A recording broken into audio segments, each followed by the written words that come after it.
ইতিমধ্যেই শুরু হয়ে গেছে 2026 বিশ্বকাপের কাউন্টডাউন, আর সেই উপলক্ষেই প্রস্তুতির মহাযজ্ঞে নেমেছে 5 বারের বিশ্ব চ্যাম্পিয়ন ব্রাজিল। বিশ্বকাপের চূড়ান্ত স্কোয়াড ঘোষণা করার আগেই মোট 6টি আন্তর্জাতিক প্রীতি ম্যাচ খেলবে কার্লো আনচেলত্তির দল, যেখানে থাকবে এশিয়া থেকে ইউরোপ এমনকি আফ্রিকারও প্রতিপক্ষ।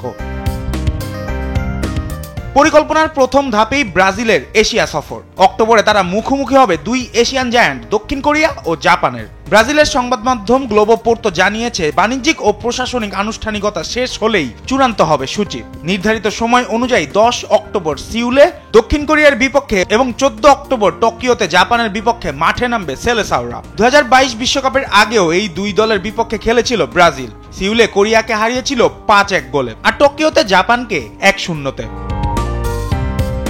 শুধু এশিয়াতেই সীমাবদ্ধ নয়, নভেম্বরে আফ্রিকার কোনো একটি দলের সঙ্গে খেলতে চাইছে ব্রাজিল। আগামী বছরের মার্চে ইউরোপের একটি শক্তিশালী দলের বিপক্ষেও নির্ধারিত আছে আরেকটি ম্যাচ। এমনকি বিশ্বকাপের ঠিক আগে আগামী জুনের শুরুতেও 2টি প্রীতি ম্যাচ খেলতে পারে তারা, যার সিদ্ধান্ত আসবে কোচিং স্টাফের মতামতের ভিত্তিতে।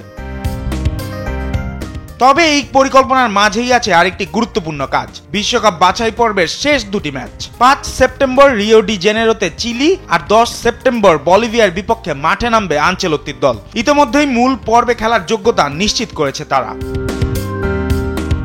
এশিয়া, আফ্রিকা আর ইউরোপ ঘুরে নিজেদের 6 ম্যাচের রোডম্যাপ সাজিয়ে রেখেছে ব্রাজিল, যেখানে প্রতিটি ম্যাচই হতে যাচ্ছে 2026 বিশ্বকাপের মঞ্চে ঝলসে ওঠার চূড়ান্ত প্রস্তুতি। জুবায়ের নূর, স্পোর্টস ডেস্ক, দেশ টিভি।